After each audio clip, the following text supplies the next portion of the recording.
Halo, selamat malam semuanya para pemerhati Ignatiopedia. Selamat datang kepada teman-teman yang selalu setia hadir untuk belajar bersama dari Santo Ignatius Loyola. Dan kali ini dalam konteks bagaimana menghidupi spiritualitas Ignatian di sekolah. Hari ini kita akan belajar bagaimana teman-teman Romo, Frater Yesuit, dan juga guru-guru yang bekerja di Polese de Brito mencoba menerapkan spiritualitas Ignatian di antara 887 siswa. Wah, Pak Catur tadi sebagai kepala sekolah hebat ya, bisa hafal atau saya nggak tahu ada teks di depannya ya, yang dia baca, tapi paling tidak saya terkesan dengan jumlah-jumlah yang dia sebutkan. 887 siswa dan 48% persentase paling besar itu dari luar Yogyakarta. Jadi kalau Yogyakarta makin padat itu karena banyak pendatang. Oke, selamat datang semuanya ya, Mas Rudi Genter ini orang yang setia hadir. Yohanita biasanya dengan suaminya, kali ini kok sendirian. Christian Dion, kayaknya ini yang nanti akan ikut sharing. Teresia Kusumarita, Yosep Wijaya, alumni JB, Chris Bernard, Maharani. Wah, ini ada pimpinan Polese de Brito ini, Bapak Kuntoro Adi SJ ini bosnya de Brito ini. Terima kasih datang backup anak buah. Eh, Pak Sutardi itu hadir juga, terima kasih banyak. Dan teman-teman lain yang masih off cam tapi tetap hadir menyimak, terima kasih banyak. Dan sekarang untuk mulai acara kita belajar bersama tentang leadership, kita mau berdoa dulu supaya rahmat Allah itu menyertai proses belajar kita malam hari ini. Sebelum nanti Romo Hugo Bayu dan Frater Kefas Raditya yang akan bercerita kepada kita bagaimana leadership di Kolese de Brito itu diterapkan. Mohon bantuan panitia menampilkan doa untuk kita doakan bersama. Dalam nama Bapa dan Putra dan Roh Kudus. Amin. Tuhan, ajari aku untuk bermurah hati. Ajari aku untuk melayanimu sebagaimana layaknya Engkau. Memberi dan tidak menghitung biayanya. Untuk melawan dan bukan untuk menyembuhkan luka. Bekerja keras dan tidak mencari istirahat. Untuk bekerja dan tidak meminta imbalan. Kecuali mengetahui bahwa aku melakukan kehendak-Mu. Amin. Dalam nama Bapa dan Putra dan Roh Kudus. Amin. Teman-teman terkasih, Francis Karini yang nongol sudah, Pak Albertus Magnus, Mas Yosef Rudi, Agung, kowe meh nang tiga kok malah lunga Agung. Teman-teman yang lain ya.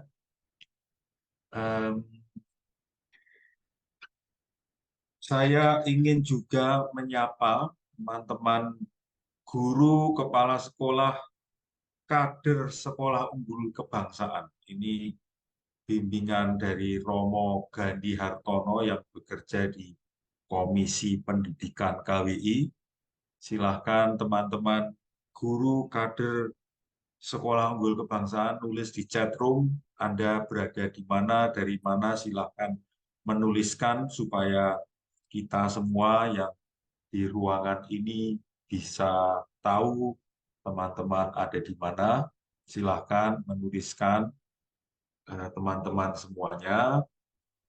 Lalu malam hari ini, seperti Anda lihat di virtual background kita, itu teman-teman yang bekerja di Kolese di Brito akan bercerita tentang leadership. Nanti statement mereka itu mengerikan, sangat seperti halnya penampilan-penampilan anak-anak JB dan diwakili oleh Romo dan fraternya juga sangat-sangat gondrong-gondrong. Mereka membuat pernyataan yang spektakuler. We are not leaders but followers. Sorry. We are leaders, not followers. Ini statement yang kuat, yang sangar ini ya. But you are followers of Ignacio. Jadi ya tetap follower lah. Gitu ya. Oke, Anastasia Harli Widyastuti dari Jakarta. Selamat datang Jakarta. Isabella dari Samarinda. Making Emily dari Tangerang, Banten. Titik Dwiyani dari Solo.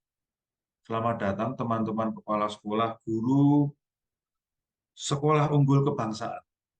Selamat datang juga teman-teman guru Kolese de Brito, juga orang tua siswa de Brito yang saya yakin pasti juga hadir di sini.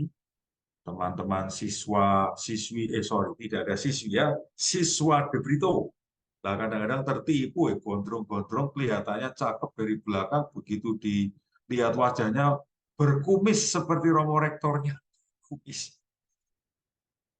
Oke, teman-teman, saya ingin menghadirkan narasumber kita malam hari ini, orang-orang yang sangar-sangar. Mohon bantuan. Nah, ini Romo Hugo Bayu, yang dalam hitungan detik rambutnya sudah panjang. Tadi di video masih pendek, kelihatan lebih ganteng. Kalau rambut panjang ini lebih kayak cantik ini ya. Selamat datang Romo Hugo. Dan Romo Hugo ini bertugas sebagai pamong bagian kesiswaan dan ditemani, dibantu atau dirusui, saya tidak tahu ya, pokoknya dibantu ini oleh Frater Kefas Raditya yang juga sama-sama gondrong. Kita tunggu Romo Rektornya nanti gondrong, kumisnya makin gondrong. Ini Pak Rektor kita ini, kopinya yang penting mengalir deras ya. Frater Kefas ini frater yang sedang menjalani pastoral di Kolese de Brito. Nah, sekarang time and stage is yours. Romo Hugo dan Frater Kefas, silahkan Anda berdua mengatur bagaimana Anda mau bercerita kepada 30.000 peserta webinar pada malam hari ini. Kita ada 112 juta peserta. Silakan Romo Hugo, Frater Kefas, silakan. Terima kasih, Romo Nanom. Suara saya akan bisa terdengar jelas di seluruh penjuru Indonesia. Bagus, oke, sudah terdengar dengan baik. Nampaknya bukan sebuah kebetulan ya, atau mungkin ya kebetulan yang diada-adakan. Romo Nanom ini dulu pamong saya waktu di Mertoyudan, sehingga ada hubungan yang sengaja dihubungkan. Lalu Frater Kefas ini juga mengalami Romo Nanom sebagai magister novisiat Girisonta. Dan satu lagi nanti ada Mas Dion yang katanya juga ngefans dengan Romo Nanom. Jadi waduh. Jadi kalian jaga nama saya baik-baik ya. Jadi yang keroknya Romo Nanom nih. Jadi kami bertiga nanti akan sharing teman-teman Bapak Ibu Romo Frater apa sih yang bisa kami bagikan terkait dengan ya poin penting mengenai leadership gitu. Seperti jargonnya itu ya tadi. We are leaders, not followers. Kayaknya ini jargonnya ini saya dapatkan tuh dari Romo Nanom gitu. Waktu dia jadi pamong di Mertoyudan gitu. Kalau nggak salah. Oke, Brother Kefas. Kita mulai saja. Bapak Ibu, teman-teman yang terkasih, salah satu hal yang mendapat penekanan di dalam semangat Ignatian adalah sisi kehendak. Setiap orang tidak hanya diajar untuk menggunakan pikirannya saja, tetapi juga hati. dan nantinya juga dimensi aksi atau wujud nyata perwujudan konflik dari permenungan kita. Nah, inilah yang dimaksud dengan tiga daya jiwa, di mana akal budi diasah, hati diolah, dan kehendak diwujudkan. Ignatius selalu mengajak setiap orang agar pengalaman dan buah-buah doa yang didapatkan harus diwujud nyatakan di dalam perbuatan dan perubahan sikap hidup yang konkret. Kehendak ini juga yang nantinya menjadi modal bagi setiap orang untuk bisa memimpin, minimal memimpin dirinya sendiri dan hidupnya. Nah, dalam hal ini kami di Kolese de Brito memiliki visi untuk menjadikan atau membantu para siswa menjadi pemimpin-pemimpin yang mampu melayani dan memiliki kepekaan hati bagi banyak orang. Kehendak kuat ini dilatihkan di Kolese de Brito melalui kegiatan formasi yang ditawarkan, dan diharapkan dimensi kehendak yang telah dimiliki para siswa ini nantinya juga menggerakkan mereka untuk akhirnya berani mengambil pilihan, sehingga anak-anak nanti menjadi versi terbaik dirinya, sehingga kalau mereka menjadi pemimpin, entah di lingkungan gereja, masyarakat, atau di negara ini, minimal mereka bisa berpengaruh di wilayah-wilayah tersebut. Nah, lantas bagaimana hal itu semakin ditancapkan di Kolese de Brito, dan kesempatan malam hari ini atau sore hari ini kami akan sedikit berbagi. Oke, kami mulai dengan hal-hal penting yang akan kami bagikan. Kenapa? Jadi kami akan membahas mengenai kenapa sih leadership yang ini kami bagikan. Lantas bagaimana membangun sisi leadership di Kolese kami masing-masing di Kolese de Brito, termasuk implementasi poin leadership ini di sekolah kami, dan akhirnya nanti tantangan dan peluang yang bisa kami bagikan kepada teman-teman, kira-kira celahnya di bagian apa atau mungkin kurangnya di bagian apa. 4 poin penting ini yang tidak kami bahas dalam dinamika sharing, ya, ini karena sharing atau berbagi. Nah, yang pertama, spotlight di layar Google nggak kelihatan, masih di layar pasti ya, nggak apa-apa, memang kami di layar. Sedikit kita mulai sedikit cerita tentang sejarah Kolese de Brito ini, teman-teman. Jadi awal mulanya ini sekolah yang bernama de Brito sekarang ini itu didirikan karena adanya konteks waktu itu. SMP dan sekolah Canisius waktu itu masih menggunakan nama Canisius sudah mulai meluluskan siswa, tetapi belum ada sekolah lanjutan atau SMA yang memiliki asrama yang baik. Maka waktu itu pemerintah, saya mengambil datanya dari buku Masa Lalu Mencahayai Masa Depan, gitu ya. Ini buku ini ditulis oleh guru-guru kami, Kolese de Brito, pada peringatan lustrum beberapa bulan yang lalu. Jadi kebutuhan SMA berasrama yang baik untuk menampung anak-anak SMP Canisius yang sudah mulai lulus itu menjadi dasar didirikannya sebuah sekolah. Nah, kebutuhan akan sekolah berasrama yang baik ini diharapkan nanti menyelamatkan masa depan anak-anak, karena situasinya masih perang sekitar tahun 1948. Next. Nah, nama de Brito sendiri awalnya tidak demikian. Justru awalnya SMA ini adalah SMA Canisius Putra Yogyakarta. Nah, tahun 1953 baru menggunakan nama de Brito, Kolese John de Brito.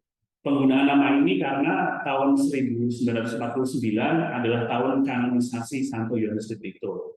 Jadi awalnya itu masih SMA Canisius Putra Yogyakarta, dan tempatnya waktu itu bukan di Demangan yang sekarang menjadi Jalan Solo, tapi masih di daerah Bintaran atau di Gereja Bintaran atau kompleks sekarang jadi kantor Yayasan Canisius Kahon Yogyakarta, daerah situ. Nah, baru tahun 1958 pindah ke Jalan Solo yang di depannya sekarang ada soto enak itu. Nah, pindah ke situ di Jalan Solo dan Jalan Demangan baru tahun 1958. Next. Nah, ini juga sedikit fakta menarik. Jadi gedung asrama di de Brito yang di daerah Bintaran, di Gereja Bintaran itu pernah dijadikan sebagai rumah transit calon novis SJ. Jadi para calon novis yang mau masuk melamar ke novisiat SJ itu pernah ditampung di gedung ini. Nah, sekarang digunakan sebagai kantor Yayasan Canisius Yogyakarta. Usul punya usul, atau mungkin ya asal usul demikian, itu ternyata adalah mungkin salah satu ciri khas kepemimpinan. Artinya gedungnya sendiri pun sudah mengkondisikan supaya para calon novis ini yang nantinya akan masuk ke Serikat Yesus itu juga mulai dikondisikan di gedung ini gitu. Jadi intinya gedung ini juga digunakan untuk para calon-calon pemimpin gereja menjadi Romo Jesuit gitu. Nah itu jadi dari gedungnya sendiri saja sudah nampak gitu, bahwa ada cikal bakal pemimpinan. Next. Nah, bagaimana The Brito dan leadership? Mengapa kami menjunjung tinggi nilai L ini atau satu L? L-nya ini diletakkan di depan. Kalau mungkin di college lain L-nya di belakang atau di tengah, tapi kami ini L-nya di depan, gitu, teman-teman. Dasarnya ada yang mendasari mengapa kami memunculkan leadership ini, karena kami melihat setiap orang itu berharga di mata Allah. Saya nggak hafal kutipan kitab sucinya, dan juga ya intinya leader itu ya pertama-tama ya bagi dirinya sendiri dulu. Menjadi seorang pemimpin pertama-tama ia harus mampu memimpin dirinya sendiri terlebih dahulu. Minimal kalau anak-anak yang ada di grup itu minimal mereka bisa bangun pagi, berangkat jam 7 pagi itu udah harus masuk sekolah. Karena di grup itu jam 7 pagi gerbang langsung ditutup. Nah, lalu kalau jam 7 lebih 1 menit itu anak datang ya nanti harus menerima konsekuensi gitu. Termasuk juga anak-anak nanti harus memulai sendiri pembelajarannya. Maksudnya mereka mengusahakan sendiri, mengambil rapot sendiri, tidak diambilkan oleh orang tua. Nah, termasuk menjalankan dinamika formasi sendiri, tidak bersama orang tua gitu. Jadi tidak dikit-dikit manggil orang tuanya Anda. Nah, awal mula yang lain adalah bagaimana leadership ini juga muncul dan dikembangkan sekitar tahun 2000-an. Salah satu Romo Pamong yang bertugas di itu memiliki fokus untuk mengajak anak-anak mengolah afeksinya, mengolah batinnya. Karena waktu itu ada semacam jargon atau mungkin semacam selentingan atau mungkin komentar. Cah JB itu nakal nggak apa, yang penting pinter. Nah, nampaknya ini perlu diluruskan, ini perlu digarisbawahi lagi atau mungkin diedit ulang bahwa tidak sepenuhnya cah JB itu nakal gitu. Cah JB itu juga punya hati. Maka Romo yang bertugas ini berusaha mengajak anak-anak JB yang waktu itu mungkin terkesan aktif dan energik itu ya, atau kalau bahasa kita yang unik-unik sekarang ini, supaya hatinya juga diasah, diolah. Caranya adalah lewat formasi. Waktu itu formasi yang dimunculkan adalah live-in sosial, yang mengajak anak-anak supaya punya hati untuk orang kecil dan hatinya juga bisa dibagikan untuk orang yang termasuk setelah periode Romo ini muncul juga sisi yang lebih dalam, tidak hanya melanjutkan penekanan pada afeksi, tetapi muncul mengenai manajemen hati atau leadership hati gitu ya. Bagaimana anak-anak ini juga dibantu, diarahkan untuk mengelola emosinya, dan ini dibadankan dalam bentuk kegiatan latihan kepanduan tingkat dasar atau kami sering menyebutnya dengan ya leadership program atau LKPD ini. Nah, bentuknya seperti apa? Misalnya, Bapak Ibu dan teman-teman, bedanya LKPD-nya di Brito dengan kolege-kolege lain yang mungkin ya. Sampai saat ini kami masih mempertahankan dimensi peregrinasi. Jadi anak-anak ini kami suruh jalan kaki sekitar ya 20, 30, 40 kilometer. Lalu mereka nanti juga harus menanggalkan atribut mereka yang bertuliskan Cah JB atau mungkin ada logonya JB itu ditanggalkan supaya mereka benar-benar ya mengandalkan diri mereka sendiri, bukan karena mendompleng nama besar oleh sedemikian itu. Dan mereka nanti harus nangis minta makan gitu. Jadi ini seperti kami waktu di novisiat teman-teman. Jadi kami kalau jalan kaki itu 8 hari, Cah JB itu 2 hari gitu. Nah, maka nanti kami akan menyebut formasi di Kolese de Brito adalah miniatur Serikat Yesus. Maka tidak jarang alumni Kolese de Brito adalah alumni atau mungkin sekolah yang memiliki mungkin menyumbang Romo-Romo Yesuit terbanyak di antara Kolese-Kolese lain. Kami boleh bantu sedikit ya teman-teman. Ya salah satunya di sini ada nggak ya? Oh nggak ada. Nanti Dion juga mau jadi Yesuit, anak JP yang sudah hatinya sudah sangat Yesuit gitu. Jadi ya karena itulah mungkin formasi yang seperti ini atau Serikat Yesus itu mengajak anak-anak untuk keluar dari zona nyaman dan memunculkan versi terbaik dirinya. Nah, next. De Brito memang beda, ya. Bedanya ya salah satu yang kelihatan adalah tadi rambutnya gondrong, tapi tidak sekedar gondrong. Memang bedanya kalau di kelas lain rambut gondrong itu harus ada batasan nilai, misalnya 79 atau 80 atau 85. Di sini sama, tapi juga parahnya adalah mereka yang naik kelas juga boleh gondrong. Gitu. Jadi ya mungkin ya tidak sangat signifikan. Tapi yang membedakan juga adalah sebagaimana yang dilihat di gambar ini atribut mereka. Jadi kami kalau misalnya upacara bendera tanggal 17 Agustus itu kami nggak pakai baju putih abu-abu, tapi kami menggunakan seragam profesi yang ingin kami inginkan, maksudnya yang ingin kami cita-citakan. Entah nanti ada yang menjadi profesor, atau mungkin ada yang menjadi tukang gojek, juragan gojek, atau ada yang menjadi pemuka agama, macam-macam. Jadi kami memberi wadah bagi anak-anak untuk berekspresi, menentukan hidupnya, dan ya silahkan Anda memilih sesuai dengan passion dan minat Anda. Next. Oke. Nah ini juga yang membedakan bahwa kami punya sebuah value yaitu pendidikan bebas di The Brito. Ini awal mulanya yang mencetuskan ide pendidikan bebas adalah Romo Weti Jun. Jadi waktu itu melihat tren sekitar tahun 70-an banyak anak muda itu mudah lantas soal imitasi gitu ya, bukan imitasi tapi imitasi tren budaya barat. Orang ikut-ikutan dengan gaya rambut atau mungkin dengan cara berpakaian, sehingga orang nggak punya jati diri yang sesungguhnya. Lalu Romo Weti Jun dalam seminar pendidikan di UND ya memaparkan bahwa The Brito ingin membantu para siswanya menjadi dirinya sendiri. Artinya ya lepas dari atribut-atribut seragam yang selama ini harus diwajibkan pakai putih abu-abu atau rambut harus pendek atau mungkin celana harus dua lutut dan sebagainya gitu. Jadi Romo Weti Jun ingin memperjuangkan bahwa anak-anak The Brito ini ya sebuah atau mungkin ingin dijadikan sebagai sarana supaya anak-anak menemukan kepenuhannya sebagai manusia utuh, sebagai anak-anak utuh. Nah, pendidikan bebas ini diturunkan semangatnya dari buku latihan rohani Santo Ignatius nomor 23 tentang tujuan dan sarana, di mana manusia di sana dikatakan intinya diciptakan untuk GTD, memuji, menghormati, dan mengabdi Tuhan Allah. Dan ciptaan lain di atas muka bumi ini adalah sarana untuk menunjang tujuan manusia yang diciptakan.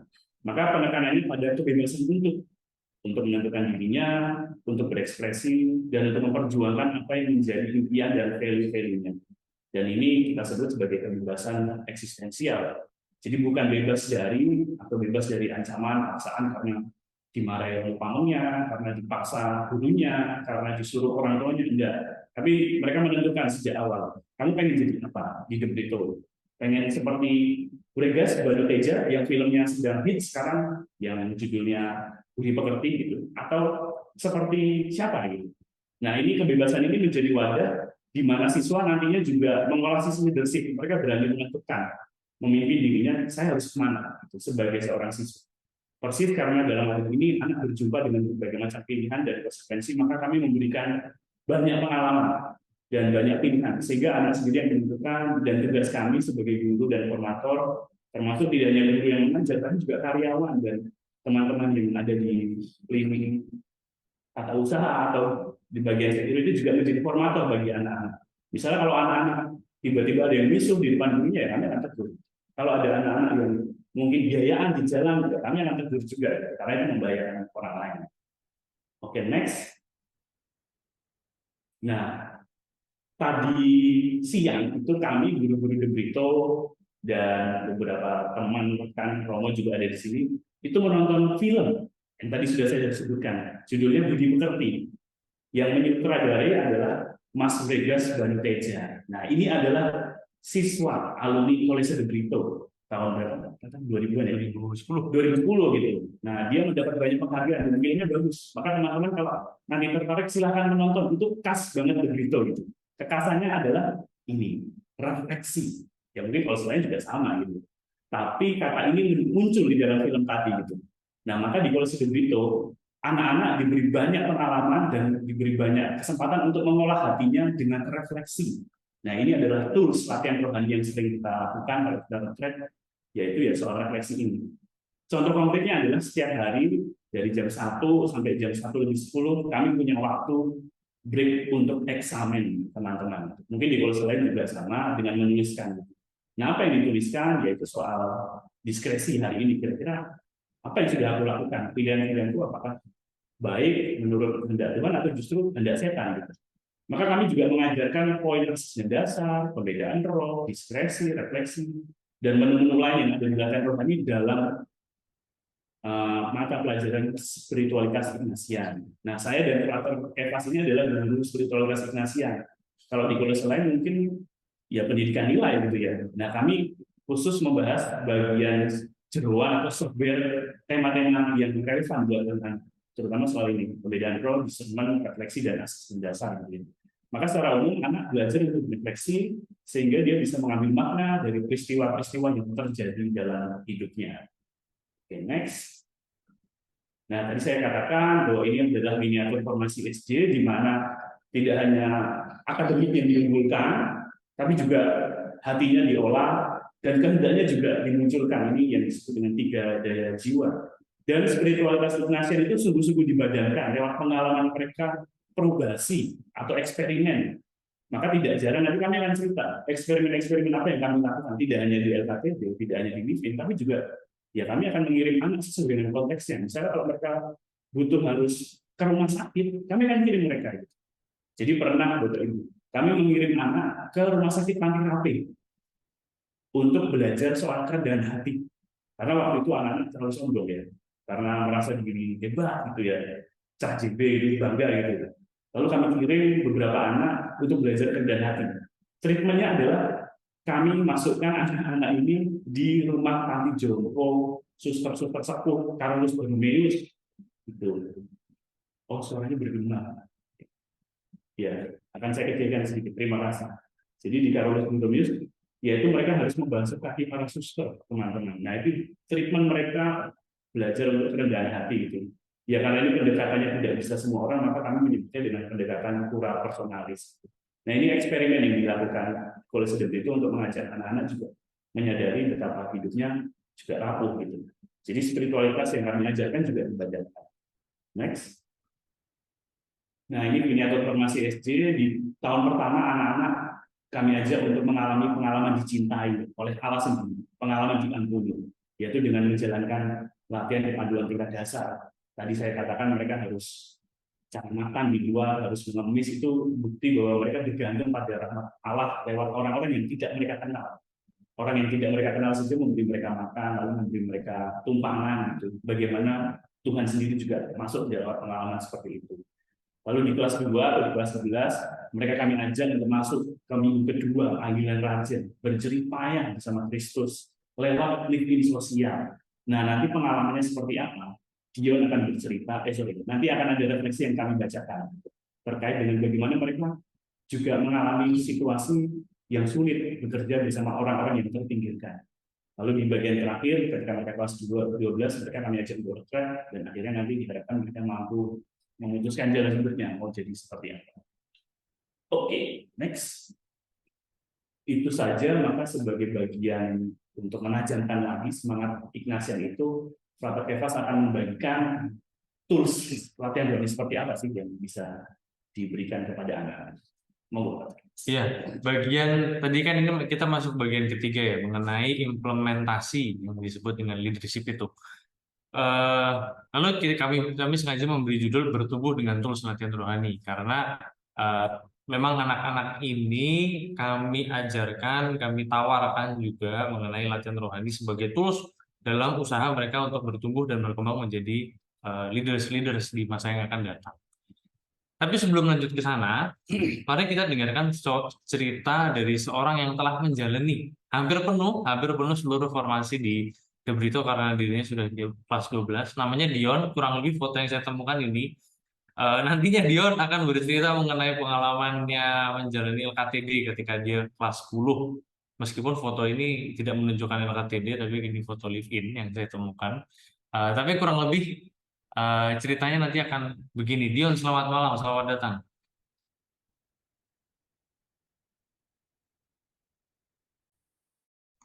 Ya, halo Frater Kefas, Ramunggo. Selamat Silakan. malam.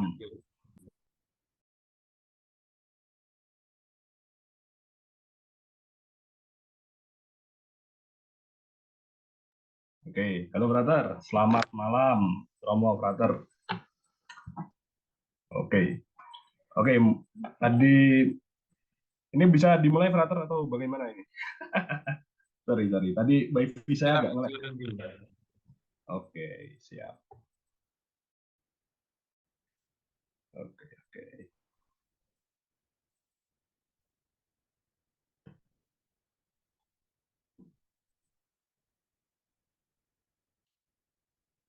Oke. Oke. Oke, baik. Frater dan Romo serta teman-teman semua, Bapak Ibu yang saya kasihi. Selamat malam ya. Tadi saya akan berbagi pengalaman sih ya. Jadi pengalaman tentang LKTD atau latihan kepemimpinan tingkat dasar. Dan sebenarnya latihan kepemimpinan tingkat dasar ini kan program formasi yang dilaksanakan di The Brito ya, menjadi bagian apa? Kalau saya mendapatkan ini kebetulan di kelas 10 gitu.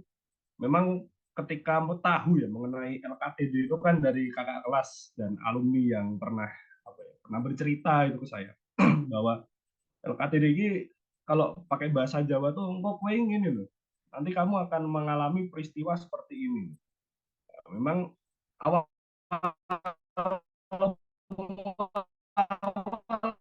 ketika diberitahu itu kan ada rasa takut ya, kadang ada rasa takut. Tapi di satu sisi juga yang tinggi pun juga memacu gitu ya untuk apa? Wah, kayaknya menarik ini ya, menarik ya. Tapi memang kebetulan saya dapat ini di kelas 1 semester 2 itu setelah melaksanakan libur sekolah waktu itu. Kelas 10 semester 2. Saya kebetulan kan dibagi dua, ada yang online, ada yang offline. Jadi kebetulan memang LKTD itu kan sempat mengalami masa online ketika itu saya. Nah, kemudian saya mengalami offline-nya, ketika benar-benar mengalami di masa offline itu perasaannya benar-benar jadi campur aduk gitu, takut, kemudian apalagi pasrah pun juga ada gitu. Kadang aduh, ini suruh jalan peregrinasi macam-macam nih, kalau saya mati di jalan gimana, kayak udah pasrah aja gitu. Pengalaman-pengalaman seperti itu udah menunjukkan kepasrahan. Tetapi di satu sisi ketika hari gitu ya, sehari jelang LKTD itu perasaan tuh tiba-tiba juga luntur itu dalam diri saya sendiri. Saya merasakan bahwa oh, mungkin ada harapan lah di balik sebuah formasi yang saya lakukan. Maka kemudian ketika pertama itu kami jalan kurang lebih sekitar 25 kilo sih, dengan waktu 2 hari 1 malam. 1 malam itu kami menginap di rumah warga waktu itu. Itu memang ketika kami diberangkatkan kan kami kan jelas tidak boleh menggunakan atribut The Brito, bahkan menyebutkan nama The Brito pun kan tidak boleh. Bahkan termasuk yang berbau Serikat Yesus ataupun agama pun juga tidak boleh. Jadi memang ketika kami selesai ya, ketika kami sampai di tempat titik pertemuan, karena kan kami berkelompok ya, ketika diberangkatkan saya waktu itu bersama 10 orang kelompok saya berjalan dari titiknya tuh dari lapangan Jejeran di wilayah Imogiri, kemudian titik kumpul terakhir itu di Wonosari gitu, di Gunung Kidul. Memang jaraknya tuh kan jauh banget gitu, dan itu penuh terjal, menyusur bukit juga. Halo, apakah suaranya terdengar? Oke. Nah, harus menyusur bukit juga. Memang setelah harus menyusur bukit, ya perasaannya ada rasa penasaran juga ada, kemudian pengharapan pun juga ada. Bahkan rasa yang awal-awalnya di mana saya ingin menyerah, saya ingin ini pun hilang gitu. Dan di saat titik kritis gitu ya, itu kan ada tanjakan namanya tanjakan Cinomati, tanjakan yang benar-benar nanjak, dan itu posisi situasi kelompok tuh benar-benar lemah waktu itu. Kita minum juga lagi krisis, kita juga butuh ya, kalau ada makan besar tuh ya puji Tuhan, syukur-syukur lah. Tapi kalau semisalkan dapatnya snack pun juga udah bersyukur juga, karena memang kami benar-benar nggak bawa bekal, apalagi makan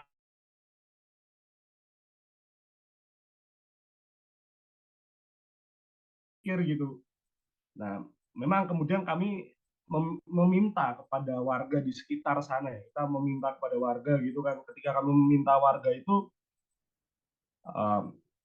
memang ya beruntungnya ya kita ketika meminta itu diberi. Jadi kaget juga gitu kan, kadang kita lewat gitu, ketika kami posisi lemah pun kan saya kemudian mencobalah berani dikit gitu untuk ngomong, permisi Pak, boleh minta minum atau makan sedikit boleh nggak Pak? Oh silakan Mas gitu. Tapi kadang memang kita ditanya juga gitu, dari sekolah mana, dari kelompok pecinta alam mana gitu. Tapi ya kita mengakunya ya kami orang yang sedang menjalankan ajar gitu ya. Kami liburan sekolah, kemudian kami menjalankan ajar, mau jalan dari Jejeran, dari Bantul sampai ke Gunung Kidul waktu itu. Memang kemudian saya setelah mengalami berbagai peristiwa menyenangkan ya diterima kan. Itu kan rasanya tuh kita diberi itu kan, oh ya sorry maaf, suara putus-putus. Oke. Ya, mohon maaf, jaringan saya agak jelek di sini. Ya, jadi memang ketika pengalaman diterima kan tadi itu ya, rasanya kan kita diterima gitu. Kita diberikan apa? Diberikan makan, diberikan minum itu dengan ramahnya orang-orang menerima. Tapi ketika kita mulai berproses lagi, kita jalan gitu, kita udah menjelang sore karena memang jam sore kita memang benar-benar istirahat. Kita kan mencari penginapan tuh mau nggak mau, kita nyari penginapan sana sini. Dan memang ketika pertama kali itu kan kami mengetok rumah warga itu di wilayah Piungan waktu itu. Ketika kami ketok, kami langsung ditanyain, Mas, kalau mau bermalam kita nggak bawa nama Debrito, nama lembaga, nama pribadi pun kadang juga takut-takut juga ketika ketika menyebabkan itu. Nah, itu ini pengalaman saya ya, itu dari itu sedikit gitu. Nah, ketika pengalaman takut ditolak, nah itu yang menjadi hal utama. Nah, kemudian untuk mengenai refleksi sendiri ya, saya terus terang aja untuk refleksi dari pengalaman tadi, yaitu diterima dan ditolak, itu ada beberapa hal yang saya petik, yaitu bahwa di tengah situasi keterpurukan kita gitu, kita kadang kan dalam kehidupan ini kan sering lupa gitu ya, bahwa apa menemukan di tengah situasi sulit itu kadang kita ngeluh gitu, Tuhan, engkau tuh di mana? Tapi ternyata Tuhan tuh tidak tinggal sendirian gitu, tidak meninggalkan kita begitu saja, tidak menelantarkan kita di titik terendah kita sekalipun, tapi kita jadi gitu, bahwa ya tadi itu, bahwa pengalaman diterima, ditolak itu merupakan bagian dari perjalanan hidup kita yang sering kadang menolak Allah sendiri. Bahkan untuk menerima Allah pun kita kesulitan. Maka bagi saya pribadi, LKTD ini adalah sebuah perutusan baru gitu bagi saya untuk memulai hidup baru, dan bagaimana saya mencoba mengolah lagi hidup saya untuk semakin ya selain memimpin diri sendiri, tetapi juga mampu juga untuk semakin percaya dan mengandalkan Allah dalam setiap situasi apa. Mungkin itu saja sih yang bisa saya sampaikan. Jadi mungkin cerita singkat saja, karena saya mengatakan bahwa peregrinasi ini merupakan pengalaman yang menarik. Ya, terima kasih Romo, Frater, dan Bapak Ibu untuk kesempatannya. Terima kasih banyak Dion sudah berbagi tentang pengalamannya menjalani LKTD, terutama peregrinasi ya, terutama peregrinasi. Memang sangat sangat mengesan peregrinasi untuk untuk semua orang yang mengalami, saya kira. Bahkan untuk saya dan Romo pun juga begitu. Jadi kurang lebih saudara-saudara yang terkasih, hasil atau semacam apa ya, produk dalam tanda kutip dari pendidikan Debrito salah satunya lewat refleksi-refleksi seperti yang Dion bagikan. Ini masih refleksi LKTD, nanti masih akan di belakang Romo juga akan membagikan salah satu refleksi anak yang mengikuti live-in sosial di salah satu tempat yang sudah ditentukan. Nah, berbicara tentang tools-tools latihan rohani dalam rangka menumbuhkan kepemimpinan, kami kira tools yang apa ya, bagaimana sekolah atau Debrito ikut menumbuhkan leadership dalam diri anak itu dalam perannya terutama di sini dalam memberikan dua hal pokok pengalaman lewat salah satunya program-program dasar seperti LKTD, Live-in, Retreat, atau juga sebenarnya dalam hidup harian mengajak mereka untuk retreat, atau misalkan mereka yang tidak naik kelas didampingi secara khusus dalam program pendampingan veteran atau juga pendampingan anak yang lebih khusus ya, yang mungkin tidak ya biasa-biasa saja, bandel enggak, tapi juga berprestasi banget juga enggak, tapi juga tetap ditemani dalam hidup hariannya. Kita memberikan kepada mereka pengalaman, tapi juga kacamata untuk merefleksikan pengalaman itu, yaitu dengan latihan rohani. Entah itu dengan direfleksikan lewat kacamata diskresi, pembedaan role, atau asas dan dasar, dan seterusnya. Hasilnya nantinya anak akan memiliki pengalaman yang terefleksikan sebagai bekal untuk kehidupan selanjutnya. Sekarang mungkin belum terlihat nanti apa gunanya pengalaman yang terefleksikan itu, tapi nanti pada waktunya refleksi-refleksi anak ini, terutama mereka yang akan terutama mereka pengalaman-pengalaman refleksi-refleksi yang sangat mengesan akan berdampak pada kehidupan anak. Meskipun sekarang belum terlihat bentuknya seperti apa. Bekal pertama adalah pengalaman. Siswa dibekali berbagai pengalaman lewat berbagai program formasi juga. Misalkan secara garis besar ada program-program besar ini yang bisa dilihat atau dialami oleh anak-anak dari kelas 10 mengalami LKTD, kelas 11 nanti akan mengalami living sosial, kelas 12 ya tentu retret, tapi di antara itu masih ada semacam orientasi profesi, apa namanya tadi pendampingan siswa veteran, atau yang secara khusus tadi yang ketika ada kebutuhan khusus, misalkan yang tadi Romo ceritakan kebutuhan untuk belajar kerendahan hati, lalu bagaimana ya, lalu ya diajak untuk apa namanya membasuh kaki suster-suster sepuh di panti rapih, atau misalkan hal-hal kecil yang harian saya jumpai sebagai supawa, misalkan ketika ada dompet hilang, dompet hilang lalu bagaimana, anaknya udah senang ketika dompetnya hilang dari tangan fraternya, tapi saya malah bosan, dompet hilang lagi. Maka pengalaman yang diberikan adalah pengalaman-pengalaman. Coba kalau ada barang hilang sampai ke saya, coba kamu dompetnya saya simpan, coba kamu ikut membantu rekan-rekan rumah tangga untuk membersihkan kelas-kelas angkatanmu minimal selama 2 hari atau berapa.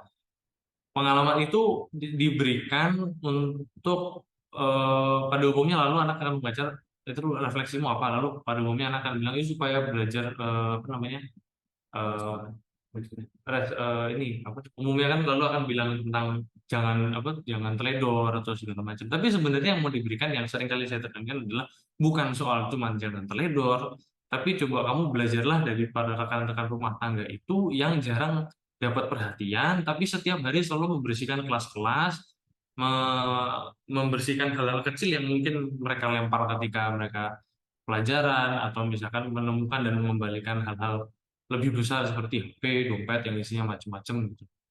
Dan semua itu mengatakan bahwa kamu itu diperhatikan oleh orang banyak, bukan cuman apa namanya, bukan cuman jangan teledor. Kalau cuman jangan teledor mah ngapain sih capek-capek jagain dompet kamu selama 2 hari atau segala macam. Maka pengalaman itu lalu semua dialami. Juga termasuk misalkan dalam kurikulum-kurikulum dengan BK, misalkan juga semua pengalaman yang sudah terjadi sebelumnya sebelum mereka berada di sekolah, pengalaman dengan keluarga, pertemanan, asmara, dan semua pengalaman diterima, dan pada akhirnya semua ditemani untuk berefleksi. Refleksi itu seperti tools-tools yang sudah tadi diceritakan Romo tentang poin-poin tentang mengenai asas dan dasar, pembedaan, role, diskresi, dan discernment, dan segala macam itu dipelajari salah satunya lewat secara khusus lewat kelas. Saya nggak tahu di college lain juga ada ini atau enggak, tapi di The Brito ada kelas spiritualitas Ignatian yang isinya ya mereka belajar tentang apa itu pembedaan roh. Ada kurikulum garis besarnya, terutama misalkan ketika kelas 10 mereka akan belajar tentang Ignatius, sejarah hidup Ignatius dan sejarah hidup De Brito, lalu dibandingkan dengan sejarah hidupku pribadi. Misalkan ketika Ignatius ketembak meriam itu, lalu canon ada yang sering disebut sebagai cannonball moment, lalu ditanyakan kepada anak, di mana kamu mengalami cannonball moment dalam hidupmu. Bukan cuma sekedar cannonball moment ya, tapi juga di mana Allah ingin berkarya lewat pengalaman-pengalaman seperti itu. Atau dalam kelas 11 misalkan belajar tentang lebih jauh tentang leadership, dan akhirnya kelas 12 karena mereka pada nantinya akan berfokus pada pemilihan jurusan dan juga sebenarnya jalan hidup yang akan mereka tempuh, mereka akan belajar tentang secara khusus lebih mendalami tentang pembedaan roh, discernment, dan hal seperti itu di dalam kelas sebagai bagian dari muatan lokal pendidikan yang lain. contoh-contoh yang akhirnya didapatkan misalkan ya ini pengalaman-pengalaman dan refleksi-refleksi mereka. Salah satunya yang sudah kita dengar lewat Mas Gion yang tadi juga sudah menceritakan pengalamannya mengenai menjalani LKTD. Nanti di menjelang akhir kita akan melihat salah satu contoh refleksi anak yang mengalami live-in sosial di salah satu tempat. Mereka akan mengalami di berbagai tempat di wilayah Nusa Jawa ini dari ujung sampai ujung dan dengan tempat-tempat yang terpilih. Dan tentu pengalaman dan refleksi yang berbeda-beda juga yang akan muncul dari situ. Misalkan beberapa fotonya saya tampilkan di sini. Nah, mengingat juga tentang formasi anak, kami juga menekankan bahwa yang menjadi formator itu bukan hanya sekolah. Sekolah ini bukan sekedar penitipan anak di mana lalu diserahkan semuanya ke sekolah. Mau nggak mau kami perlu mengakui bahwa sekolah itu terbatas. Waktu di mana kami berjumpa dengan anak juga tidak banyak, tidak selalu. Dalam 24 jam hari kami cuma bertemu dengan anak dari minimal 7-10 dari hari Selasa sampai Jumat ketika anak itu masuk sampai mereka jam 1 sudah pulang ya. Mereka jam 1 sudah pulang, kalau hari Jumat bahkan jam 12 sudah pulang. Memang betul ada kegiatan ekstrakurikuler setelah itu, tapi ingin mengatakan bahwa waktu sekolah untuk menemani anak itu juga terbatas. Sehingga yang disebut formator itu bukan hanya guru di sekolah, tapi juga orang tua dan karyawan. Nah, itu juga disebut petugas-petugas security, pemberi rumah tangga yang bekerja di hidup itu juga menjadi bagian dari formator. Maka semuanya dibekali dengan pengetahuan mengenai spiritualitas Ignatian. Misalkan untuk guru dan karyawan mereka akan mengalami PPI atau paradigma pedagogi Ignatian. Mereka secara berkala akan belajar mengenai misalkan topik-topik tertentu untuk mendalami spiritualitas Ignatian kembali. Dan juga untuk orang tua ada program IFFP atau Ignatian Formation for Parents. Akan biasanya diselenggarakan juga secara berkala per tingkat perangkatan. Orang tua misalkan kelas 10 ketika baru awal masuk akan mendalami tentang spiritualitas Ignatian itu apa, atau misalkan eksamen itu apa, karena yang anak-anak lakukan setiap hari itu apa, gunanya untuk apa, tujuannya untuk apa. Atau kelas 12 misalkan akan diajak mendalami tema tentang pembedaan roh, discernment dan segala macam. Untuk juga menjadi bekal mereka menemani anak-anak mereka dalam memilih atau misalkan dalam kehidupan hariannya.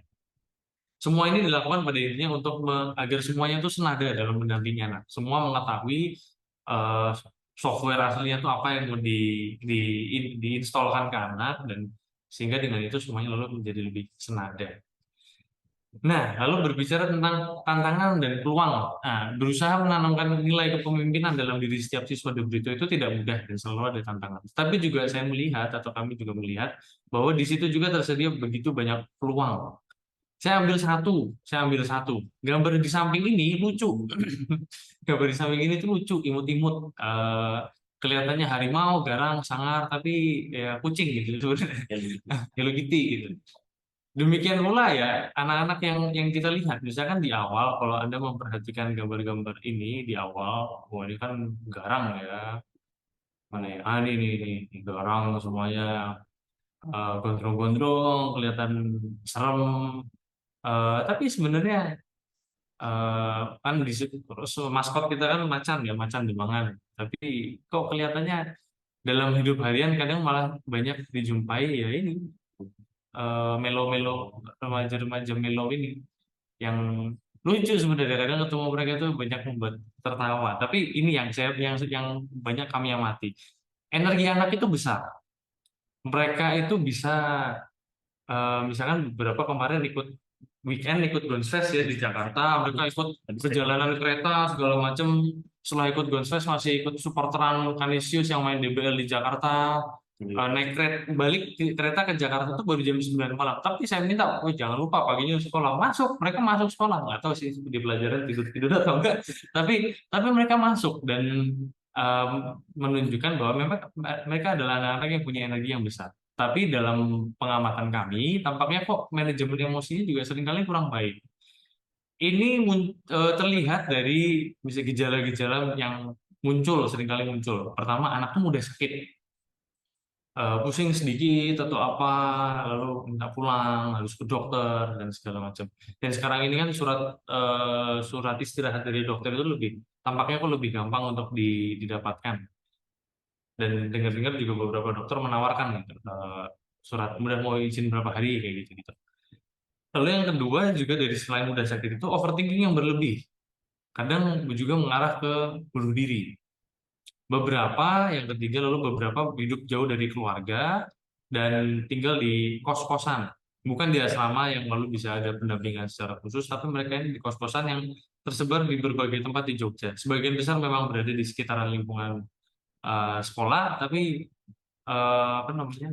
Tapi mereka hidup di kos. Mau tidak mau, realitas hidup kos itu juga perlu diakui sebagai realitas lain yang juga membawa tantangan-tantangan tertentu.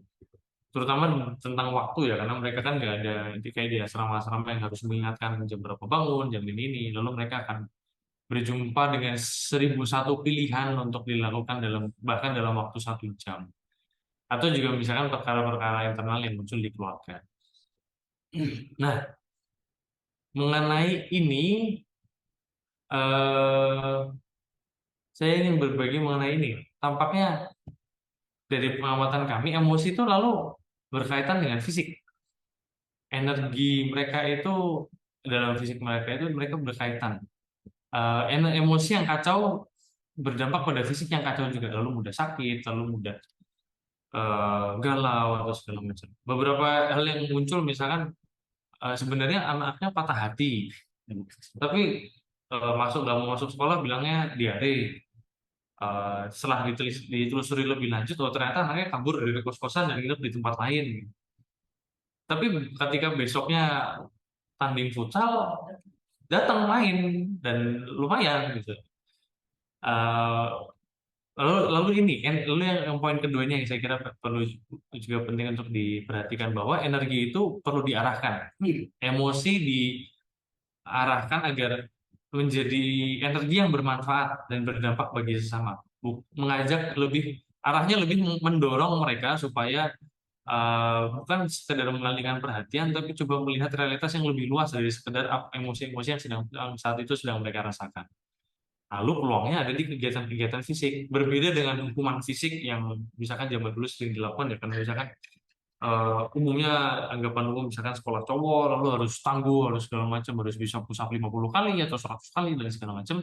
Tapi peluang yang saya maksud dengan kegiatan fisik di sini lebih pada kegiatan fisik sebagai sarana pembadanan value yang efektif. Misalkan contoh-contohnya misalkan dengan membantu dengan meminta anak-anak yang terlambat untuk membantu rumah tangga membersihkan kebun, bukan dengan menyuruh mereka lari lapangan atau push up sekian ratus kali sampai tangan mereka sakit atau seluruh badan mereka sakit, tapi dengan kegiatan fisik membantu rumah tangganya bersih-bersih, ngepel-ngepel atau memandikan patung Di Brito yang besar, yang kalau saudara-saudari pernah pernah datang ke Di Brito, dari hall itu lalu ada patung besar gitu, lalu seringkali ya silahkan mandikan Mbak Di Brito.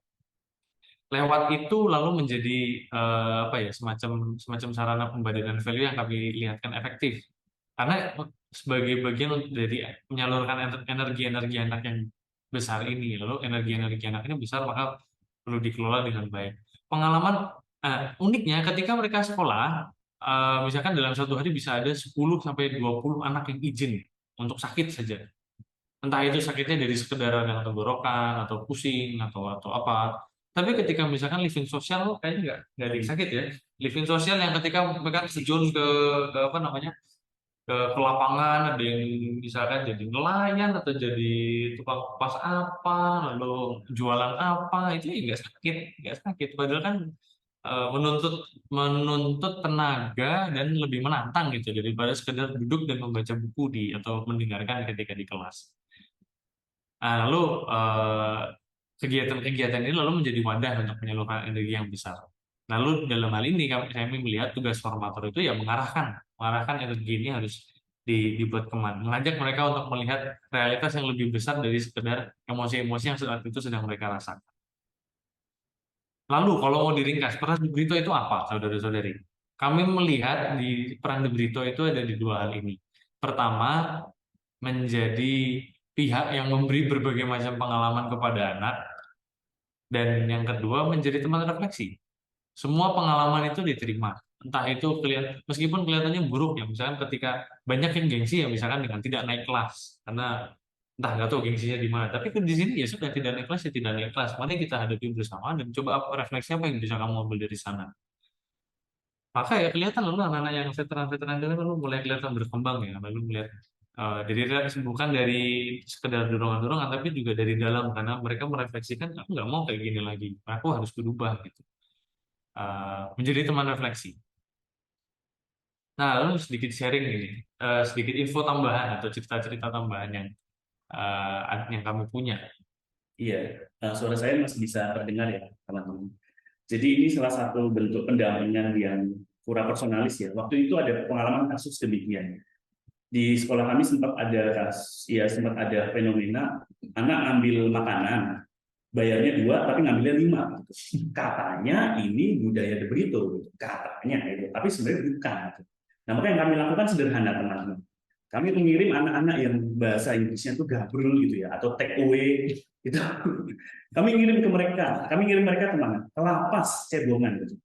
Kami mengajak mereka untuk coba kamu dengarkan kisah orang-orang yang mencuri truk, mencuri mobil, mencuri komputer di lapas itu. Konsekuensinya apa? Kami kirim mereka setelah pulang selama jam pembelajaran. Jadi waktu itu kegiatannya setelah UAS dan kelas meeting. Jadi dari jam 8 sampai jam 12 mereka ke lapas, mendengarkan kisah orang-orang di lapas, bahkan membantu nyentuh, ngepel, bahkan main poli atau saling berbagi kisah. Lalu pulang kami ajak berefleksi selama kurang lebih 3 hari dinamikanya. Jadi mereka tidak menginap di lapas, tapi hanya pulang pergi seperti ya lapor lapas gitu ya. Dan yang menarik adalah mereka kapok gitu. Bahkan refleksi mereka sederhana. Ya Romo, saya belajar setelah saya mendengar kisah orang-orang yang ada di lapas yang mencuri truk, yang mencuri mobil itu ya. Saya belajar untuk pikir dulu sebelum bertindak. Nah ini formasi kami teman-teman. Jadi kami memberikan learning, yang memberikan pembelajaran lewat orang lain. Bahwa kamu nggak perlu mengalami masuk lapas dulu untuk menjadi tahu apa arti berpikir 2 kali sebelum bertindak. Nah itulah yang kami alami, yang kami berikan kepada anak. Jadi lewat pengalaman perjumpaan langsung dengan orang-orang yang benar-benar ya mengalami situasi yang berada di tapal batas. Nah harapannya anak-anak ini terbuka supaya mereka juga semakin sadar. Yang mereka lakukan itu bukan budaya itu. Itu. Next. Ya, yang kedua kami tampilkan ini juga sekaligus mungkin ya sebagai indikator penutup ya ini. Ini refleksi anak-anak yang live in. Jadi mungkin Frater bisa menampilkan screen yang di board ini. Saya akan membacakan singkat saja gitu. Waktu itu anak-anak kami ajak untuk live in sosial seperti yang tadi kami katakan. Ini kisah atau mungkin refleksi dari Carolus Abimanyu TB. Judulnya adalah Keringat Ibu Kuli Batu di Pulau Garam. Tanggal 15 Januari 2023, kami dijadwalkan akan berangkat dari sekolah menuju lokasi. Sebelumnya kami dikumpulkan di aula guna dilakukan pemeriksaan. Pemeriksaan dilakukan secara ketat oleh panitia. Siswa tidak diperkenankan membawa uang, HP, atau barang-barang yang tidak ada di list. Setelah itu kami diperintahkan untuk menuju bus masing-masing yang akan membawa kami menuju lokasi live-in. Setelah berada di dalam bus, saya mencoba menerka kemana nantinya saya ditempatkan. Pertanyaan itu selalu melintas dalam benakku. Tak lama kemudian, bus membawa kami melintas jauh ke tempat yang kami sendiri tidak tahu. Sepanjang perjalanan di jalan tol, aku hanya bisa tidur dan menikmati suasana sepinya bus. Aku terbangun ketika aku lihat banyak sekali truk kontainer yang berlalu lalang di sebelah kananku dan saling menyalip bus kami. Aku pikir nampaknya ini sudah di ujung Pulau Jawa, di mana ujung Pulau Jawa adalah kota Banyuwangi. Ternyata dugaanku salah. Aku baru saja sampai di sebuah pelabuhan di kota Surabaya. Apakah kami akan menyeberang dan melewati jembatan Suramadu? Bus terus melaju dan tepat kami sungguh dibawa ke tempat yang sangat jauh dari Jogja. Pukul 5:10 kami tiba di sebuah tempat yang sungguh sangat asing dari rumah. Aku pikir, apakah ini Bali? Ternyata tidak juga. Aku melihat banyak sekali becak motor yang berkeliaran mengantar para penumpang, entah itu ke sekolah atau ke pasar.